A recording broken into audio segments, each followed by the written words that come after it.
Welcome to another edition of the Invisible Wheelchair Podcast. I'm Don Grodoff. Along with my wife Gina, we have a practice called Focused Healthy Family, helping families get past the behavior and anxiety issues naturally. We also produce the Invisible Wheelchair Podcast, where we are advocates for our own family and others dealing with OCD and anxiety. In the Invisible Wheelchair Podcast, we do interviews, provide resources, and information for treatment and support of OCD recovery. We also want to hear from you, your comments, and if you want to tell your story, we want to put it up on the podcast on our Stories from the OCD side.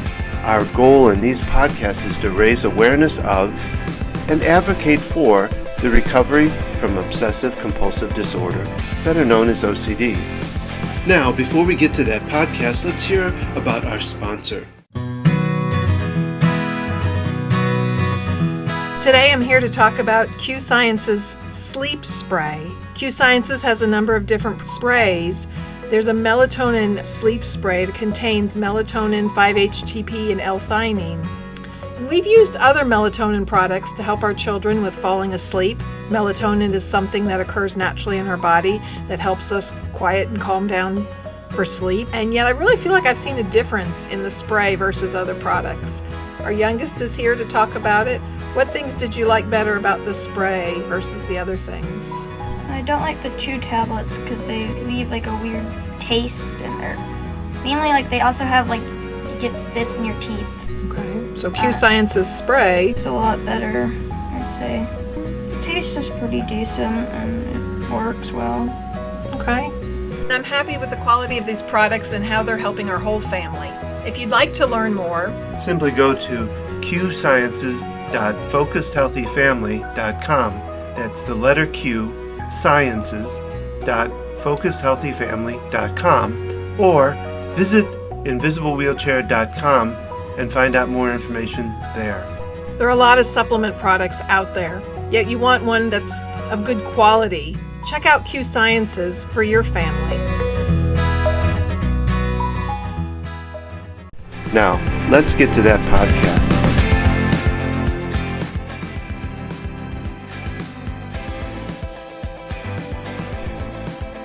This podcast is recorded April 22nd, 2022. This is podcast number 67, Why So Anxious? In today's podcast, what I wanted to talk about was anxiety.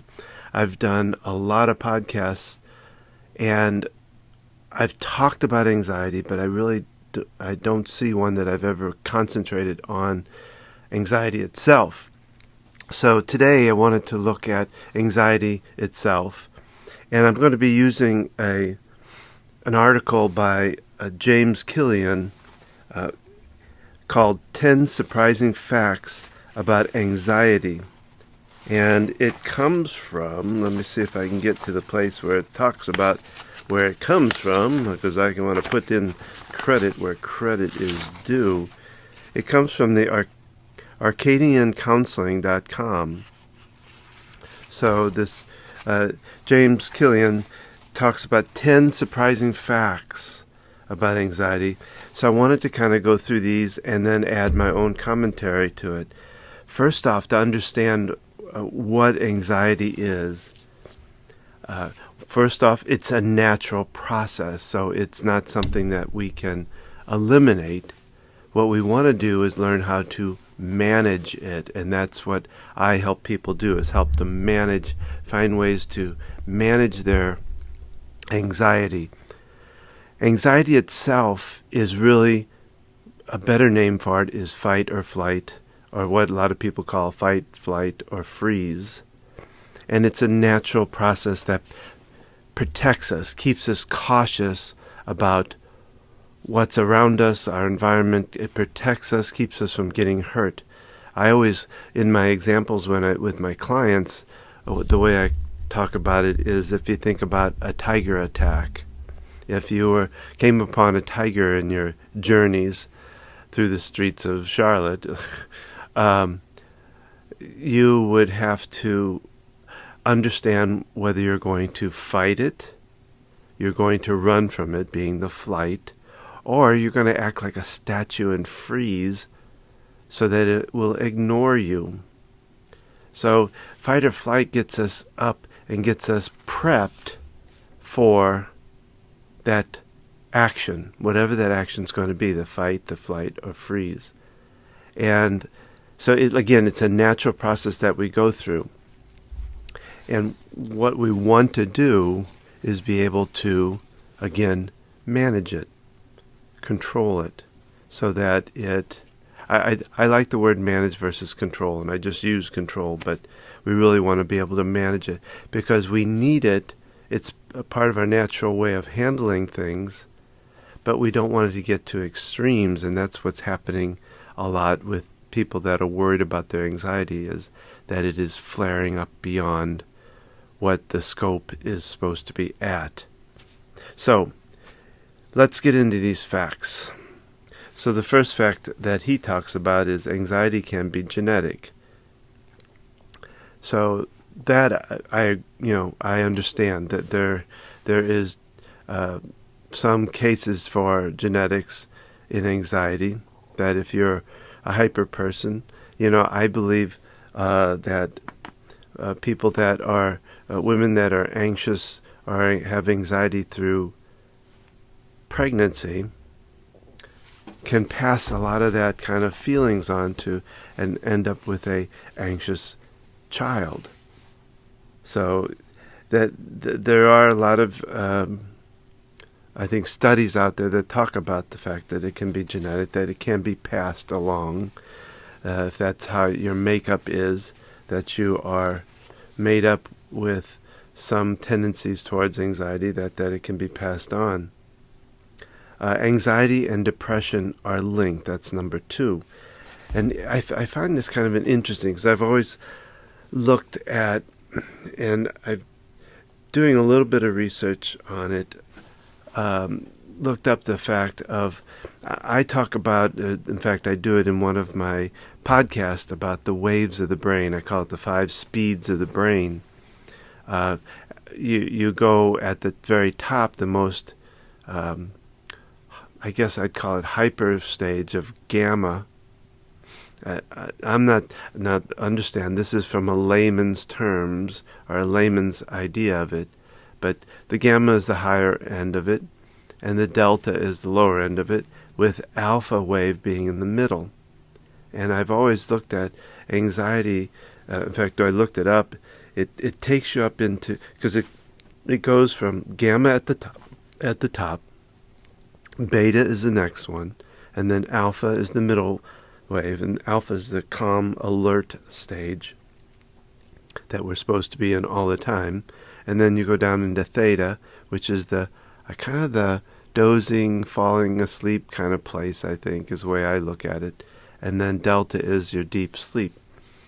And I've always looked at anxiety as raising up from the alpha stage to more, and what I read in this research I was looking at, anxiety really takes you up into the beta, which is a hyper stage. And it's supposed to do that. It's supposed to get you worked up, to get your endurance up, your strength up, blood flowing, so that you can really do a fight or a flight. You have to do the action of a tiger attack or whatever. And then what I always thought about was the depression was the opposite, and it has some truth to that. I was looking up, because depression will take you down into theta, but it kind of bounces around. It's not necessarily one way or the other, but I've always looked at, anxiety, high anxiety is going above the alpha wave, and depression going below the alpha wave. Again, that's kind of my theory, but when I looked up the research, it did talk about depression going down into like the theta, but it also it does play some into other waves of the brain too. So I can see it's almost like as 2 ends of the spectrum of anxiety and depression, and that's why they're linked. Because it talks about in this that anxiety is often a cause or a trigger of depression. Research research indicates women who are generalized anxiety disorder are at an increased risk of developing depression. And we see that, working in my own family with OCD, that OCD can leave a scar of depression after, kind of on the other side of it. When you get it managed, it still can have components of depression. And then number 3 is anxiety often begins in childhood. And it says, according to the CDC, approximately 7% of children between the ages of 3 and 17 years old have diagnosed anxiety. And what I find interesting is I think that's probably off, because this, there's no date on this one. This was probably an article before the pandemic, because it doesn't mention in here about the pandemic. So I would imagine that percentage is much higher with what's gone on with the pandemic and COVID, because we, with being sequestered in our homes, I guess is a good way to put it. The anxiety, especially for kids, the fear and worry. I know even my own kids worry about myself getting COVID. I'm older, I'm 63, and I've had heart issues. So I know there's an anxiety and a fear with them about me getting it more than even themselves. So I know that's, and I see it in the clients I work with, that the anxiety in kids is grown exponentially. So number 4, anxiety causes physical symptoms. And this I find really interesting. Most people know that anxiety causes difficulty focusing and concentrating, restlessness, irritability, and frustration. However, few people realize that anxiety causes serious physical problems like weakness, shortness of breath, rapid heart rate, nausea, hot flashes, and dizziness. And I say, that's what he says about it in the article. I want to emphasize even more that there's a lot of things that go on physically around anxiety, because fight or flight, it does stuff to the body and to the brain. In the body, fight or flight kicks up things like adrenalines and cortisols and these different chemicals that really they're made to, the way I understand it, again layman's terms here, but they are made to increase your endurance, your strength, get you ready for the fight by kind of getting you pumped up. And in the brain, what fight or flight does, it shuts down parts of the brain. I like to always, and I think I've mentioned this before, that I like to talk about, I've always been a Star Trek fan. Ever since the original 60s version. And whenever they get ready to go into battle with another alien ship or something, the Scotty, I like Next Generation and all that, but I tend to go back to Scotty and Captain Kirk. But when they get ready for battles, Scotty would take and shut down parts of the ship to give all the power to the weapons. Well, our brain does the same thing. When we get into a fight or flight situation, our brain starts to look at non-essential functions and shuts those down, so it gives all the energy to the things needed for the fight or the run. So 2 big things that it tends to either hamper or shut down or disable somewhat. First is the upper, more creative thinking of the brain, and thus you have, like he mentions in here, dizziness or fogginess in the brain, because the creative thinking part of the brain is being kind of hampered and the energy is taken away from it. The blood is taken away and put to where it needs to go. The other big thing that it shuts down or hampers is the immune system. So you can only imagine, their body is pumping up these chemicals, and the immune system isn't there to be able to fight them. Because what's happening nowadays, and the reason anxiety is such a problem, is that we don't have the tiger attack. We're sitting at a desk at work, worried and stressing over the next month's reports or something like that. Or we're in school, worried about a test or homework or whatever. We're not moving, we're not taking the actions that are necessary to use up those chemicals for the brain to have to shut those things down. But they do it anyway because it's the process of anxiety. It's the process of fight or flight. And what's interesting about it is what can kick off, since we're talking about physical symptoms, and we have to talk about the gut and about food.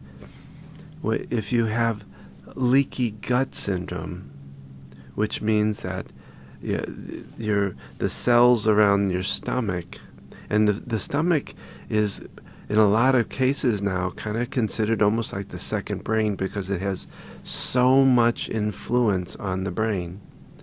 But leaky gut is when the cells, and there's millions of cells that surround and support the stomach, when with bad eating, with poor food, those cells separate and let food leak out where it shouldn't be, which triggers the mind into a warning system, which kicks in anxiety. That's the anxiety is the body's kind of defense also. It kicks in to go, okay, there's a problem, warning, get yourself amped up to handle that problem. So there's a lot to anxiety in the physical sense. There's a lot to anxiety in the stomach area. A lot of gut issues cause anxiety. And I don't think people realize unhealthy gut, a poor biome, as they call it, I think, the environment of the stomach, if it's in bad shape, can trigger, there's a problem which triggers anxiety, and you can have some major physical issues that go on. So 5, anxiety disorders increase the risk of health complications, and that's just what I was talking about. He mentions gastrointestinal conditions such as IBS. He talks about also COPD, heart disease, chronic respiratory disorders. So it has a lot of effects that we don't even really think about, that if we're not eating right, the wrong foods, over time especially, can cause major anxiety. Can raise us. What we're supposed to live on, I believe, is that alpha wave, that middle wave of the brain, the middle speed of the brain. That's the calm, alert place. And what anxiety, when we get into fight or flight, again, it raises us up temporarily. It's supposed to be temporarily to a higher, like a beta or probably even gamma wave, higher, faster speed to resolve the issue, the threat that's going on. And then it's supposed to bring us back down. The problem is we go through so much of that fight or flight, that panic, that anxiety, that it slowly raises us up to where we're living on a more anxious, anxietory place. And we have to get that back down, because then it affects so much stuff. 6, he talks about anxiety can cause cold hands and feet. So respiratory-wise, your blood circulation, breathing, when you get into fight or flight, it tends to take your blood away from the extremities, your fingers, your feet, to bring it to the area where the anxiety is being caused, or where the problem area is. Let's see what he talks about here. When we feel anxious, the fight or flight response kicks in. When this occurs, blood flow is redirected from your extremities, such as your hands and feet, and towards the torso and vital organs. So in other words, it wants to protect. It's worried that something's going to happen to your vital organs. You know, one of the things, kind of a little side of this, I found I think we all, at least as we get older, we get this little bit of a pouch right around our belly button. And what that is a lot of times is that our body tends to build up what it believes is a shield to protect our organs. You know, I think that comes back from even primitive times, that we would have more fat right there to protect our organs so they wouldn't get damaged in any way. Anxiety can cause anger.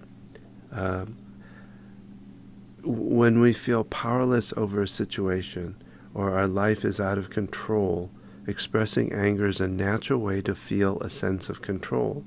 It's much easier to externalize the conflict rather than acknowledge the real issue and deal with it. I find that really interesting. That's number 7, that he brings that up in the article. Because I see this, and what he talks about here is the anger is taking it out on something else instead of realizing what it is. Part of the work I do when I'm working with somebody with anxiety is to get them to accept the things that are triggering their anxiety. And that's kind of what he talked about.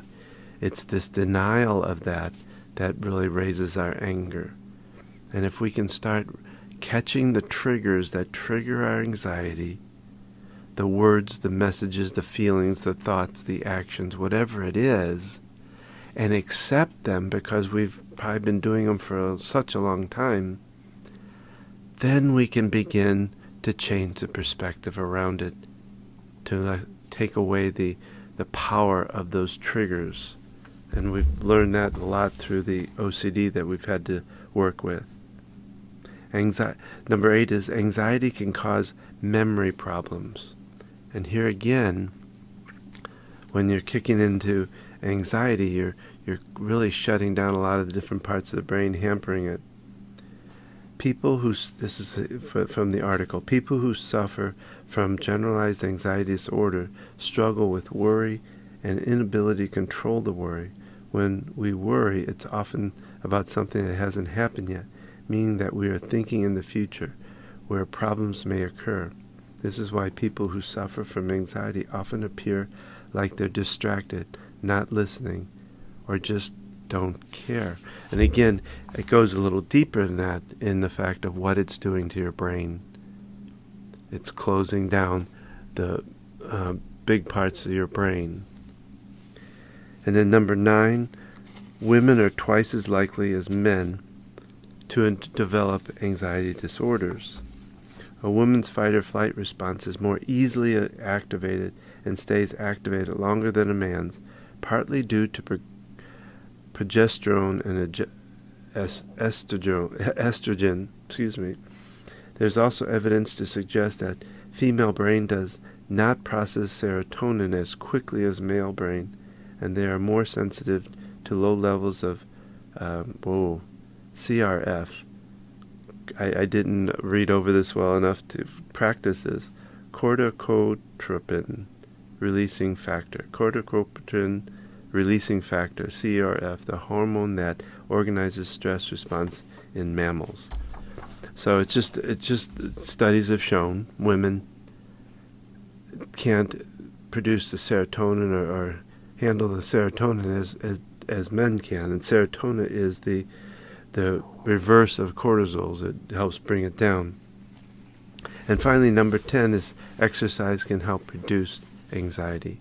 Well, that's something we all, I think, know or supposed to know. It's kind of common knowledge in a way, but we just don't think about it, how important exercise is in getting past this. Did you know that a single workout has been proven to be a quick mood booster? Doesn't matter if the exercise is intense. It can be a quick walk around the block or a 30-minute run. So it says anxiety can also be a good thing. It can keep you safe. Walk into your car alone late at night. So anxiety is a normal and appropriate response to stressful events. It only becomes a problem when we react to it in a way that is counterproductive to a rich, full, and meaningful life. And by reacting to it, it's more of responding to it. That's right, because there's respond and react. And what he kind of hints to there is what I just talked about, is learning to accept the fears and the triggers and the things like that so that you can change that. And slow process of change. And that's what I work with when I work with people. And I might mention here that if you really want a way to be able to come to that place and change your thinking, you may want to check out a process that I've put into a video kind of lessons. I call it arm length awareness. You can look up, I did a podcast on it some time back. You can look it up. You can also go to armlengthawareness.com and go through the process. It's free right now. You just have to register, and when you register, we'll send you a manual to go along with it. And it's 7 videos. They're about 20 minutes long that really take you through steps of how you can become more mindful, how you can become more aware of yourself, and by that awareness, change your anxiety. So I hope this was helpful, going through these different ideas about anxiety and understanding what it does and how it affects, so that you can learn to find a way to help manage it. And remember, I'm here as a practice with my EFT work and my practice to be able to help you get past the anxieties. I shouldn't say past, because remember, it's about managing it, but be able to help you manage your anxiety. So I hope this helps, and I hope I can help you at some point, and you take care.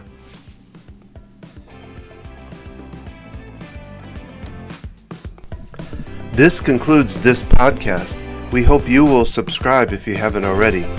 Remember, we would love your comments, or if you have a story to tell, we want to put it up on the podcast. Simply go to invisiblewheelchair.com to do that. Don't forget to like us on Facebook at Invisible Wheelchair Podcast. If you or someone you know would like to be a guest, we love guests.